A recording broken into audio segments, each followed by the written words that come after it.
Firman Tuhan berkata semua kita harus memberi buah kepada Tuhan. Nah, 2 minggu berturut-turut kita sudah mendengarkan firman Tuhan mengenai doa. Itulah kekuatan kita. Tanpa berdoa, saudaraku, tidak ada orang Kristen yang kuat. Tanpa berdoa, saudaraku, kita akan jatuh pada pencobaan. Tidak sia-sia Tuhan Yesus berkata kepada murid-muridnya, tidakkah engkau sanggup berjaga-jaga 1 jam dengan aku? Berjaga-jaga dalam berdoalah supaya kamu jangan kena pencobaan. Ada musuh kita, saudara. Kita ini dalam peperangan yang terus-menerus. Tetapi ini jangan membuat kita takut, saudara. Oleh sebab itu selalu Tuhan Yesus berkata berjaga-jaga terus-menerus. Berjaga-jaga.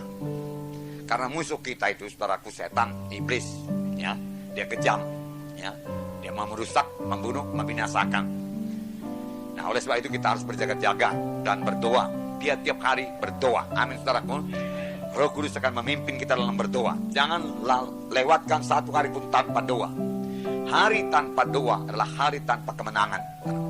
Hari di mana iblis, saudaraku, mengganggu kita, merintangi jalan kita, merintangi kesaksian kita, merintangi pekerjaan kita. Tapi kalau kita sudah berdoa, saudara, bersalut dengan darah Yesus, Roh Kudus meneguhkan kita, saudaraku, dan memimpin kita selalu, maka hari itulah hari yang menang kepada kita, hari yang berhasil. Amin, saudara. Sebab hidup kita lain daripada hidup orang dunia ini. Kamu bukan berasal daripada dunia ini, firman Tuhan berkata. Hari Minggu yang lalu kita melihat bahwasanya tanah air kita yang sejati adalah di sorga. Kita hanya menumpang saja di dunia ini. Kita adalah warga negara sorga. Sekaligus kita warga negara Republik Indonesia ini selama kita hidup di sini, saudaraku.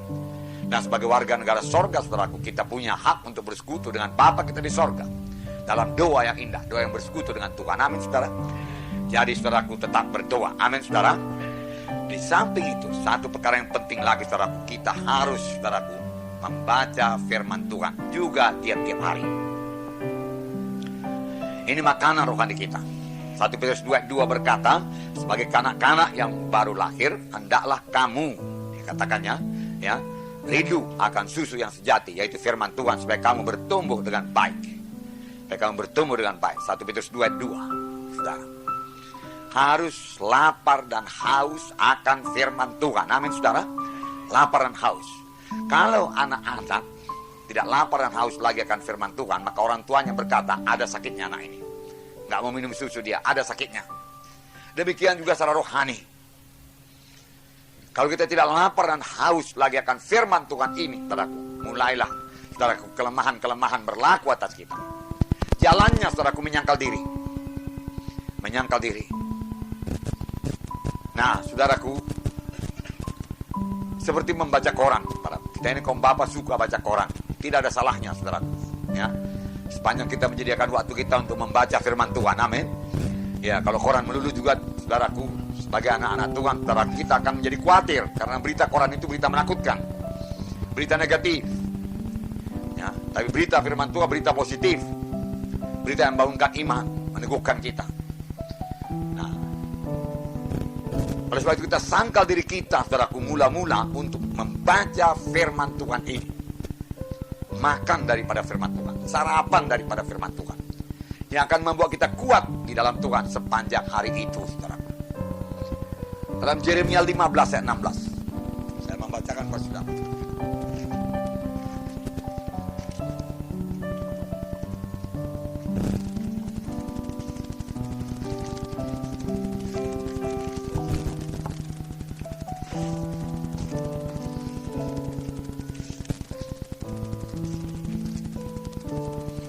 Apabila aku bertemu dengan perkataan-perkataanmu, maka aku menikmatinya. Firman-Mu itu menjadi kegirangan bagiku dan menjadi kesukaan hatiku, sebab nama-Mu telah disuruhkan atasku, ya Tuhan Allah semesta alam. Nah, apabila kita bertemu dengan perkataan-perkataan firman Tuhan, itu pasti membuat kita segar. Amin, saudara. Sini dikatakan kita menikmatinya, menjadi kegirangan, kesukaan hati. Nah, itu sebabnya, saudara, kita perlu membaca firman Tuhan tiap-tiap hari. Mazmur 119 ayat 20.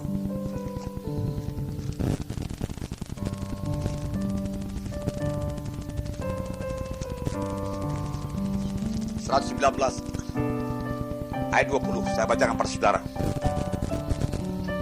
Hancur jiwaku karena rindu kepada hukum-hukum-Mu setiap waktu. Demikianlah hendaknya kita selalu merindukan firman Tuhan. Nah, saudara yang kekasih dalam nama Yesus, saya yakin waktu kita dulu mula-mula selamat, saudara, lahir baru, kita suka sekali akan firman Tuhan. Saya sendiri, saudaraku, waktu lahir baru, saudaraku, saya bawa perjanjian baru yang kecil itu. Kemana pun saya pergi, saya kantongin. Dan saya baca dengan sembunyi-sembunyi. Kalau saya kuliah, saudaraku, saya hindari orang ramai, saudara, teman-teman. Dan saya pergi ke tempat yang sunyi untuk sembunyi-sembunyi membacanya. Karena pada saat itu, saudaraku, sangat jarang orang yang selamat, saudaraku, di fakultas. Boleh jadi pun cuma saya sendiri, saudara. Seluruh fakultas teknik itu, saudara. Ya, lebih baiklah tidak ketahuan daripada ketahuan. Kalau ketahuan boleh jadi dicap, dibelon, tahap apalah itu semua, saudaraku. Ya.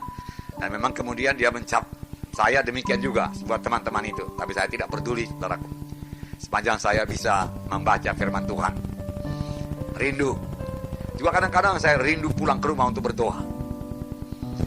Nah, kerinduan seperti ini, saudaraku, jangan hilang. Amin, saudara. Peliharalah itu. Kalau belum ada lapar rohani ini, saudaraku, saudara pompa dulu. Ya, saudara, sangkal diri saudara untuk berdoa. Saya katakan waktu itu berdoa, sembah Tuhan dulu. Aku cinta padamu Tuhan Yesus. Besarlah Engkau, ajaiblah Engkau Tuhan. Luar biasalah Engkau, luar biasalah firman-Mu Tuhan. Aku menikmati persekutuan dengan Engkau Tuhan. Haleluya, aku muliakan Engkau, aku tinggikan Engkau. Aku cinta padamu Yesus, aku cinta padamu Yesus. Amin, saudara. Ya. Kemudian saudara akan bersekutu dengan Tuhan. Roh Kudus akan menolong saudara. Saudara sudah penuh dengan Roh Kudus, bicara dengan bahasa roh. Amin. Ya. Kemudian saudaraku baca firman Tuhan. Nah, saudara, bagi saudara yang jarang sekali baca firman Tuhan dan belum mengikuti schedule, saudara, baca dulu perjanjian baru, saudara. Baca dulu perjanjian baru. Itu juga satu berkat. Renungkanlah itu, saudara. Itu akan mengubahkan diri saudara, mengubahkan cara berpikir saudara. Nanti kita lihat manfaat-manfaat daripada firman Tuhan ini, saudaraku. Tapi pertama sekali harus lapar dan haus lebih dahulu. Tetapkan dalam hati saudara. Sebab bagaimana saudara akan memimpin saudaraku, keluarga saudara. Amin, saudara. Ya. Dan juga akan bersaksi. Tanpa firman Tuhan, saudara, kita tidak bisa bersaksi. Tanpa firman Tuhan, bagaimana kita mengajari anak-anak kita akan jalan Tuhan. Kita mengasihi anak kita, kita katakan, tapi tidak pernah kita ajarkan kepada firman Tuhan. Justru itu yang paling penting kepadanya. Saya katakan kepada saudara, saya pikir minggu yang lalu dalam kebaktian, bahwasanya 6 orang ya, siswa sekolah Immanuel, perguruan Immanuel Kristen, saudaraku, diskors, saudara, dikeluarkan dari sekolah karena mereka terlibat narkotika. Yang sudah diperingati, ya, ketahuan diperingati tapi tidak mau melepaskan narkotikanya itu. Terlibat ganja, tak apalah narkotika yang lain, saudara. Sudah terikat, saudara. Nah, itu dalam perguruan Kristen, saudara. Nah, saya tanya anak saya, sudah dikeluarkan, 1 orang di antara mereka itu masih berkeliaran di sekitar sekolah itu. Untuk apa? Untuk menjual lagi ganja, memberikan ganja lagi kepada murid-murid yang lain. SMA. Nah, kalau begitu dalam sekolah Kristen kenal lagi dengan sekolah yang lain, saudara. Apakah dia mendapat firman Tuhan dari orang tuanya apa enggak? Firman Tuhan berkata kita ini sebagai pemimpin, sebagai raja dikatakan waktu itu, sebagai imam yang membela keluarga kita, mengajari keluarga kita semua untuk ikut pada jalan Tuhan dan meninggalkan semua dosa. Oleh sebab itu kita perlu dilengkapi dengan firman Tuhan.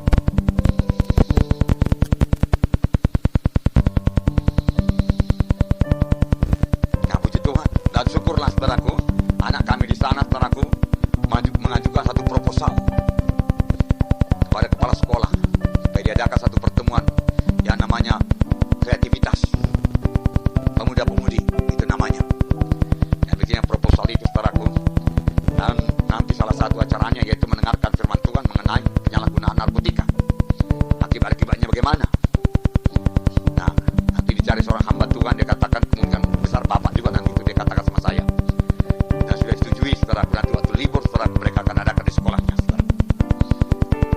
Tetapi sebenarnya itu saja tidak cukup. Sebenarnya, saudaraku, ya, itulah tanggung jawab orang tuanya mendidik anaknya. Kalau perlu disiplin, sampai firman Tuhan berkata, orang tua yang menahan kerotan dari anaknya, saudara, benci kepada anaknya. Benci kepada anaknya. Saudara, kami dulu memberi rotan buat anak kami, saudara. Walaupun nggak pernah dipakai, saudara. Tapi rotan itu tergantung di situ.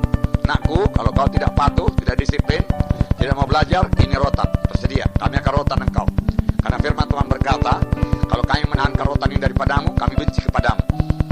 Ini untuk keberhasilanmu nanti. Nah, saudaraku, itu contoh-contohnya saudaraku mendidik anak. Saudaraku, yang akan kita pelajari lebih lanjut. Amin, saudara.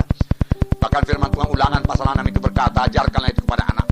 Ajarkan firman Tuhan pada anak. Waktu kamu berjalan, waktu kamu di rumah, dia katakan. Waktu kamu tidur, dia katakan. Waktu kamu makan, ajarkan firman Tuhan. Di mana kan dia dapat firman Tuhan? Anak-anak kita itu, di mana dia dapat? Kalau tidak dari kita. Bisa kan dia dapat firman Tuhan dari jalanan sana? Saudaraku, tidak bisa, saudara. Dunia ini sudah gelap, dunia ini sudah sesat. Bahkan, saudaraku, alat-alat setan banyak di luaran sana yang siap sedia menangkap anak itu, saudara. Mencengkeram anak itu, saudara. Kasihan dia kalau tidak dilengkapi. Amin, saudara. Oleh sebab itu, mari lengkapi diri kita dengan firman Tuhan. Hendaklah firman Tuhan diam dalammu dengan segala kelimpahannya. Dengan demikian kita bisa mengajar, saudara. Sangkal diri kita untuk membaca firman Tuhan, belajar firman Tuhan, saudara. Gunanya tentu untuk kita dan untuk keluarga kita, saudara. Nah, saudara, saya singkat saja, saudaraku, dengan cepat saya katakan pada saudara, di sini ada beberapa manfaat daripada firman Tuhan yang dimakan, yang dibaca, yang direnungkan, yang diperhatikan. Amin. Ya, satu, saudara, kita menjadi orang Kristen yang kuat. Kita menjadi orang Kristen yang kuat kalau kita baca firman Tuhan, kalau kita makan firman Tuhan. Saudara, sarjana pun dia, saudara, kalau dia tidak makan firman Tuhan, dia sudah selamat dan tidak makan firman Tuhan. Profesor pun dia, saudara, dia tidak akan pernah jadi kuat secara rohani. Tidak cukup pengetahuan ini membuat kuat secara rohani. Firman Tuhan yang membuat kuat secara rohani. Amin, saudara. Tapi orang sederhana pun dia, saudara, dia pandai membaca, misalnya tamat SD saja, tapi dia rajin membaca firman Tuhan. Dialah yang menjadi dewasa dan kuat dalam Tuhan. 1 Yohanes pasal 2 ayat 14 berkata,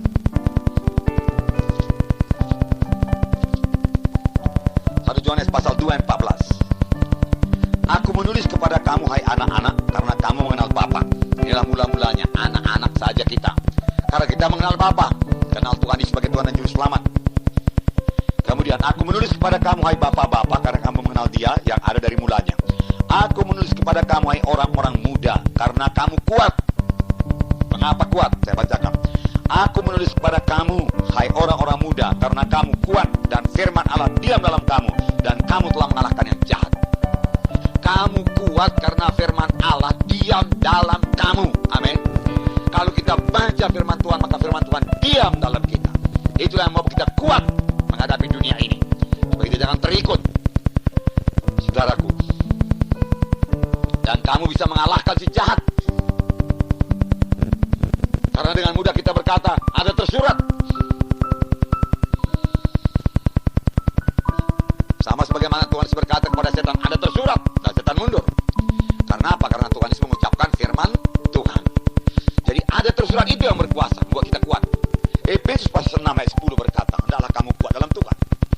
Jadi manfaat yang pertama menjadi kuat dalam Tuhan. Dalam Efesus pasal 6 dikatakan ayat 10, akhirnya hendaklah kamu kuat dalam Tuhan, dalam kekuatan kekuasanya. Menjadi kuat dalam Tuhan, dalam kekuatan kuasanya. Apakah yang diperbuat? Di sini dikatakan ayat 17, dan terimalah ketopong keselamatan dan pedang roh, yaitu firman Allah, firman Tuhan. Ya. Nah, jadi firman Tuhan itu membuat kita kuat, saudaraku, dan kita mengalahkan si jahat. Sebaliknya, saudaraku, tanpa firman Tuhan kita akan kalah, saudaraku. Kita akan dikalahkan oleh si jahat, oleh tipu daya setan. Oleh sebab itu jangan biarkan kita kosong dari firman Tuhan. Makan firman Tuhan tiap-tiap hari. Amin, saudara. Ya. Maka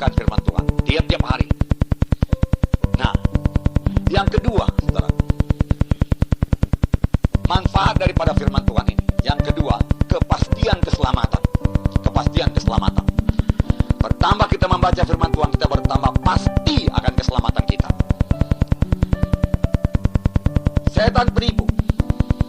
Mula-mula kita selamat, kita datang ke depan, kita mengakui sebagai Tuhan dan Juru Selamat kita.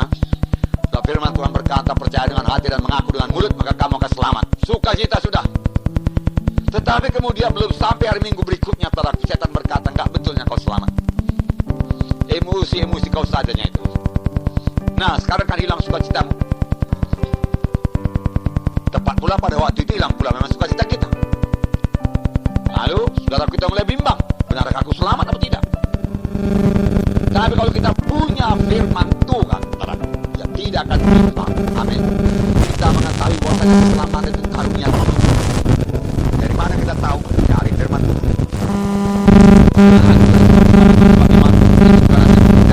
Tapi karunia Allah. Tolonglah kamu. Dan siapa yang menerima sebagai Tuhan dan Juru Selamat, maka kita selamat. Pada waktu itu sudah menerima sebagai Tuhan dan Juru Selamat itu, aku sudah selamat. Dan aku sudah bertobat. Berapa dosa kegelapan yang aku tahu sudah tinggalkan. Dan aku sudah berdosa mengaku pada Tuhan. Dan karena itu juga setelah dosa, maka aku sudah selamat. Dari mana kita tahu? Dari firman Tuhan. Semua dosa yang oleh Tuhan Yesus dia telah jadikan dosa dan menjadi kebenaran. Firman Tuhan berkata demikian. Ada tersurat setan. Yesus menjadikan dosa supaya jadi kebenaran. Saya telah menjadi Tuhan dan Juru Selamat saya. Maka saya adalah anak-anak Allah. Firman Tuhan yang mengatakannya. Saya tidak mau bergantung pada perasaan saya. Saya bergantung pada firman Tuhan. Dan kita berkata demikian. Kalau kita sudah mengetahui firman Tuhan. Tuhan suka kalau kita tahu dengan pasti keselamatan kita. Amin, saudara. Itu tertulis dalam 1 Yohanes 5 ayat 13. 1 Yohanes 5 ayat 13 dikatakan, semuanya ini dituliskan kepada kamu, tetapi percaya kepada nama Allah. Nama anak Allah tahu, mengetahui bahwa kamu telah memikirkan tahu. Semuanya ini dituliskan kepadamu, supaya kamu yang percaya kepada nama anak Allah tahu, mengetahui yang pasti bahwa kamu memikirkan tahu. Kamu tahu kamu memikirkan tahu. Dan pertama Tuhan percaya memikirkan tahu. Sebabnya Tuhan tidak takut dengan bangsa.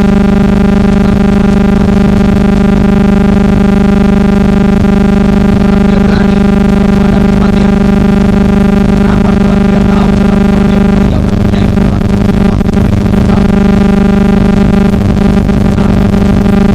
kalau dia tahu pasti dalam dia selamat, dia tidak bimbang. Dan lebih penting dalam bicara melalui firman Tuhan yang sudah kita baca. Amin, saudara. Ya. Karena Roh Kudus hanya memakai firman Tuhan. Oleh sebab itu kita bacalah firman Tuhan dalam Yohanes 8 ayat 15. Roma 8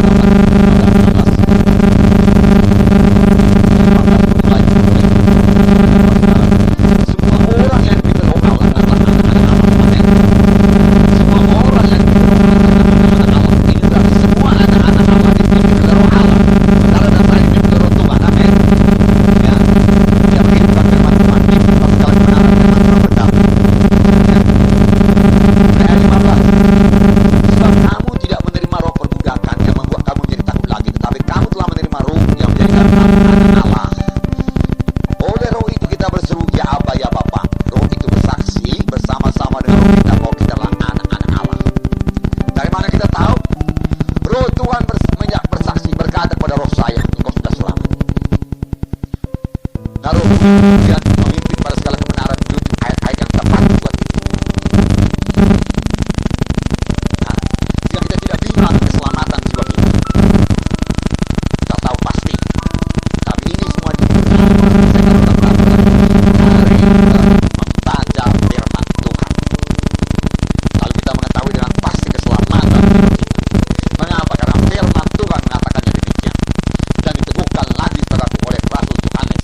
Semua ini kutuliskan kepadamu supaya kamu tahu bahwasanya kamu yang percaya pada nama anak Allah itu telah beroleh hidup yang kekal. Amin, saudara. Adakah semua kita ini sudah yakin keselamatan jiwa kita? Amin. Puji Tuhan, saudara. Puji beri tepuk tangan yang meriah buat Tuhan, saudara. Haleluya. Haleluya. Haleluya. Nah, saudara, nambah iman. Haleluya, nambah iman. Sekarang kita minta supaya orang berdoa buat kita, minta apa berdoa supaya iman saya bertambah-tambah. Lalu saudara, mudah-mudahan menerangkan jalannya bagaimana supaya iman kita bertambah. Amin. Kita akan sangat sekali tanpa firman Tuhan dalam kita. Tidak. Firman Tuhan berkata Roma 11, jadi iman timbul dari pengenalan dan pengenalan oleh firman Kristus. Iman timbul daripada mendengarkan firman Tuhan. Amin. Saudara begini mendengarkan firman Tuhan. Amin. Saudara belajar firman Tuhan. Ya Roh Kudus membukakan hati dan firman Tuhan. Saudara iman saudara tumbuh. Jadi manfaatnya saudara, iman kita bertambah. Kalau firman Tuhan berkata tanpa iman mustahil. Kita mau bertambah teguh dalam iman, bertambah banyaklah makan firman Tuhan. Amin. Lalu Tuhan berkata, kalau kamu punya iman sebesar biji sesawi, kamu boleh berkata kepada pohon ini, ya, pada gunung ini, berlanjutlah kau, terjebak dalam laut, asal tidak bimbang hatimu, tapi percaya bahwa apa yang dikatakan itu akan terjadi, maka hal itu akan terjadi baginya. Amin. Itu gunanya iman. Saudara, ada penyakit saudara, kita tidak bimbang. Sehingga firman Tuhan tumbuh. Oh, Tuhan berkata, aku Tuhan yang parah, dan dia Tuhan yang tidak berubah. Aku ada, aku ada. Dia hadir di sini. Dia ada, Tuhan ada. Haleluya. Haleluya. Dan firman Tuhan berkata, tanda orang percaya meletakkan tangan selesai lalu orang itu sembuh. Itu cuma firman Tuhan. Amin. Markus 16. Tuhan boleh bilur-bilurmu. Firman berkata, boleh bilur-bilur Yesus, kami sudah sembuh. Anakku sudah sembuh. Penyakit kita meletakkan tangan pada anak kita dalam nama Yesus. Penyakit saya usir engkau keluar daripada anak dalam nama Yesus. Tuhan menyembuhkan belum berubah.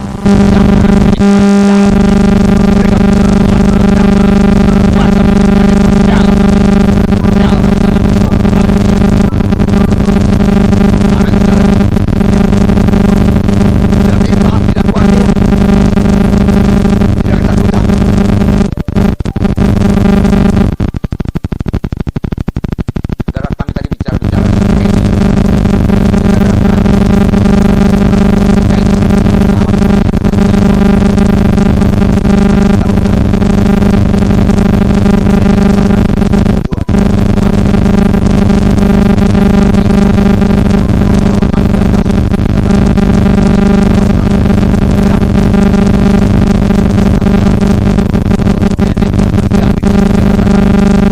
baru meninggal, dia katakan mati. Lalu ditanyalah apa namanya bisu-bisu orang itu, dan mereka berkata ini apa namanya tadi feng shui. Feng shui-nya salah ini dia katakan. Di simpang jalan jadi serupa gunting dia katakan. Jadi dia gunting nyawa dia katakan. Jadi dia bilang sekarang rumah itu mau dijual murah-murah. Ya, berapa tahun dia pikir ya? Itu dia. Berapa orang? Ya, dikasih tahu dari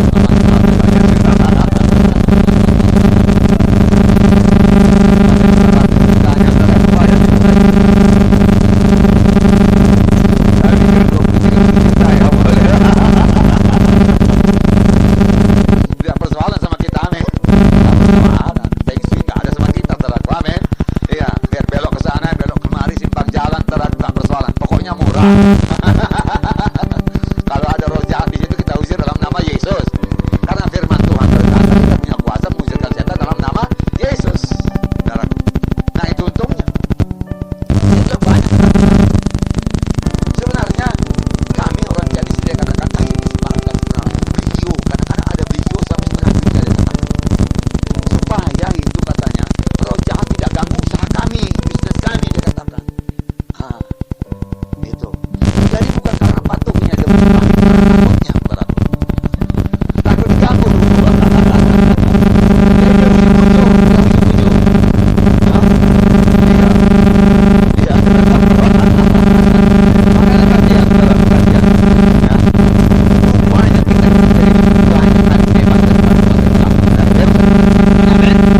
dimulai daripada firman Tuhan.